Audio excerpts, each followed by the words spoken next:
So the Bulls are not good currently. Through 2 games, they've lost by a whole bunch of points.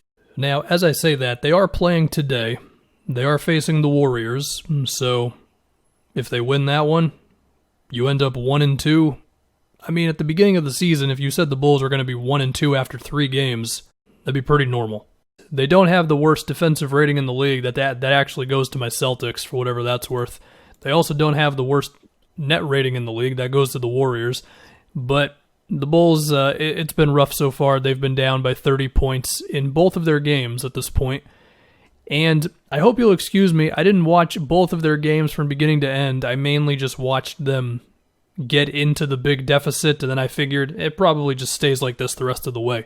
Although I have heard that their deep second unit has perhaps fought back in games a little bit, for whatever that's worth. But the first thing to make note of, we're going to start on the defense, is there's just not much resistance. I mean, when Trae Young was going off against them in the first game, there's no traps, there's no double teams, and sometimes he's just beating guys one-on-ones, but they did nothing to make him uncomfortable. He was able to go around screens without much trouble, and when you look at the personnel of this team, there is not a great perimeter defender here. I mean, they had one in Chris Dunn, and they let him go. And so you're left with Kobe White and Zach LaVine, and I mean, he's an okay on-ball defender, but he's not the ideal guy to put on a really good player, right? Satoransky's cool. He's a nice fundamental defensive player, but that only gets you so far. And the thing that is going along with all of this is that Wendell has been dropping on screens, and he's been dropping a little too much. Like, Trae Young was getting around screens, and he had a whole lot of daylight. Brogdon, the same thing against the Pacers. And there just needs to be something else there. I mean, drop coverage can work if you're also kind of fighting over the screen and the big doesn't drop too far back. I mean, you want to egg a guy on to take a mid-ranger, not to take like a comfortable floater or just get such a runway to the basket that he can get a layup anyway. So who do I blame here? I mean, some of it's got to go to Billy Donovan, of course, because there's just such a malaise to this team on defense where it's just like, oh, this isn't working. I guess we'll just keep trying it to hope it does work. And part of it is the players, but another part of it, I kind of just want to single out Wendell Carter. I just feel like for a guy who looked as good as he looked defensively when the Bulls drafted him, he should be better right now. I mean, I don't know if because of this whole jump shooting experiment, he's in his own head too much and it's affecting him on defense, but I mean, there's nothing. There's no rim protection. Guys are just driving to the rim, and they are not concerned about Wendell Carter at all. Now, it doesn't help him that they're getting into the paint so easily. That's another problem with this team, but when you talk about last line of defense, it's not really a thing. I mean, if you watch some of the clips of the Pacers game, which I'm not going to blame you if you don't feel like, but Sabonis just does whatever he wants. It's like Wendell's not even there, whether it's grab an offensive rebound, post up.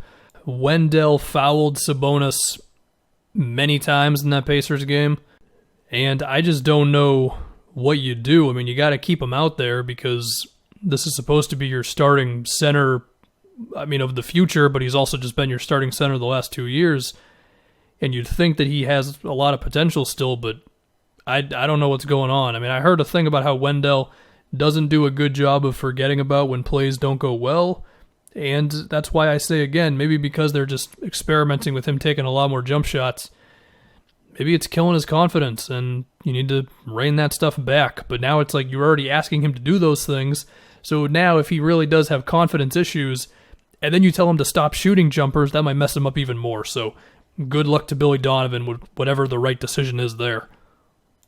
Let's talk about the offense. The lack of a playmaker has been so glaring when they've blown these 2 leads.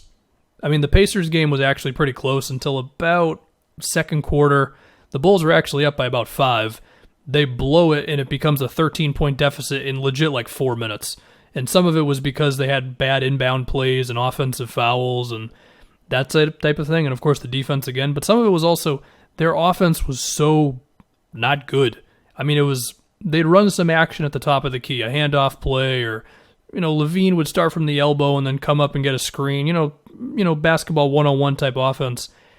But they had such a tough time of then getting an easy shot out of that. And part of it was because the defense would load up on Kobe White or Zach LaVine, and those guys are not good enough passers to find the open guy. I mean, the only time they got good shots when the Pacers were killing them was when Satoransky was running the show.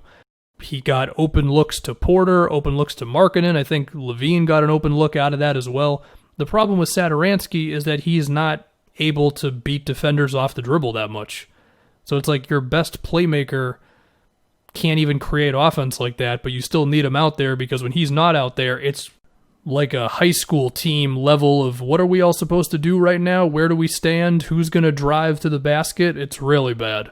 And Billy Donovan certainly deserves blame here. The only creative things that I've seen them do, occasionally LaVine will have some sort of off-ball thing that's like, oh, that's kind of interesting. Like it kind of resembles the Iverson cut where you basically just cut from one elbow to the other. And there have occasionally been some creative ways to get Markkanen some open threes, but besides that, I mean, you got this Wendell Carter pick and pop thing where he catches it at the free throw line and then he just shoots a contested jumper. That's not working at all. The guy is shooting 27% from the field right now. So yeah, man, it's all the way rough. I mean, they don't have a great point guard. They don't have a great playmaker. And they have to figure out a way to make that work. Either Kobe White really progresses as a passer, or him and LaVine just make so many shots that it doesn't matter, or the offense gets a little more creative with those two flying off the ball more often. Or you're just going to have to hope that, I don't know, Satoransky can just really hold the fort down, and maybe you're even trading for Ricky Rubio if things go south for the Wolves, or just that type of a point guard. I mean, I don't know, trade for Lonzo or something if you're desperate enough for a passer, if his shooting holds up, and you know, he's got a restricted free agency situation, and maybe you'd think you could get him if the Pelicans weren't comfortable with just matching anything he might get this offseason. I don't know, man. This team is just so desperate for somebody who can make a pass right now. It's not the only problem, but it's a big problem. The other problem, though, is this team has sort of a defeatist energy to them. Like, once they get down, they just phone it in. That's it. It reminds me a lot of the Celtics from 2 years ago, where you get down 7-8 points, and yeah, you're still out there, of course, but you're not really going for it anymore. You're not attacking the offensive glass. You're not cutting to the basket. You're not running back as hard in transition. You're not fighting to steal the ball, or you're just not doing all that stuff to really get back in the game. And if that is already showing itself 2 games in, then what the hell, dude? I mean, at that point, it honestly might be a matter of everybody's willing to be traded except for Patrick Williams, who, to be honest, I don't even have a strong take on just yet, mainly because I've just watched the segments of these games that went from like a 4-point game to a 30-point game. So, somebody who's really watched both of these games and the Bulls preseason games from beginning to end will have a stronger opinion on Patrick Williams. So for whatever that's worth, I mean, when you look at the players on this team, you can picture them making sense on other rosters, right? Like, Zach LaVine playing next to, I don't know, Luka Doncic. Offensively, that makes sense. Defensively, it might not be too great, but I think that would make sense on offense. Imagine if you put Lowry Markkanen into a healthy Warriors team's offense with a whole bunch of off-ball screens and all that stuff. I think that could make a lot of sense. We've already seen Otto Porter play next to a great playmaker in John Wall. Even then, we wanted Otto to shoot the ball more, but the fit was there. Otto was extremely efficient when he was playing for the Wizards. If you think about Kobe White, I think he could make a lot of sense on a team like the Sixers, who just needs one other guy who's got a little bit of off-the-dribble shooting game, but when things are serious, it's back to Ben and Joel creating stuff. But when you put all these guys on the same team, it's like, what do we all do? Like, none of us are really a playmaker. We all want to shoot the ball. And it's just, this is what it is so far. What does this mean for the Bulls for the rest of this season? I mean, they got to try to figure it out, obviously. That's their only choice right now. But Markkanen did not agree to an extension, which I think was a good move on Chicago's part, because I think he was asking for $20 million a year, and he just hasn't proven that he's that type of a guy, and I think he's definitely a trade possibility. And if you paired his money up with Thad Young, then that does get you to about $20 million, and Thad Young Next year is non-guaranteed on his deal, so that could be a pretty good, expiring contract plus young player return for another team. Depending on what you could get for that sort of thing, I don't know. Is there a chance that Thad Young could actually help this team because on his best days he's been a defensive player and stuff? Maybe, but he's hurt, so I don't know. There's no timetable on his return, so there you go. You could also pair up Cristiano Felicio's contract, which is finally on its last year. That was one of the more underrated bad contracts of the league the past few seasons. So they actually could put together quite a bit of expiring money along with Markkanen if some other team wants him that badly. If the Bulls just don't want to match whatever he might get in free agency. Although I think that type of thing, if that does happen, will be more around the trade deadline when the Bulls really know what they have in this team. Of course, a Zach LaVine trade is possible. Like I said, I think basically anybody could be moved except for Patrick Williams to me right now. Now that said, personally, I still think LaVine is someone to hold on to. Because I don't think you're going to have to give him a max contract on his extension. I could be wrong on that one. If he is dead set on getting a max contract, then I'm trading him. But I don't think you're going to have to give him the 30 plus whatever million it is per season on that. And I still think he can work if you've got a real point guard next to him. But I think the other thing to think about with the Bulls, and of course they're going to have time to figure this out in whatever way they want to, but if things are not turned around by, 20 games into the season, at what point do you just be like, all right, screw it. It's best for us at this point if we're just as bad as possible.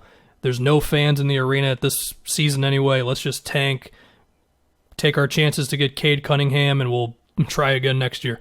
I mean, it's a possibility, but you'd probably have to make some moves in order for that type of thing to happen, so I don't know. Then again, as I say that, given their performance in these first two games, maybe this roster is a tanking roster. In which case, you're already on the pathway to Cade Cunningham, so way to go. Anyway, that's all I got. They do not look good. Their net rating, I love early season advanced stats because they make no sense. Their net rating is -19. So yeah, we'll see what they do.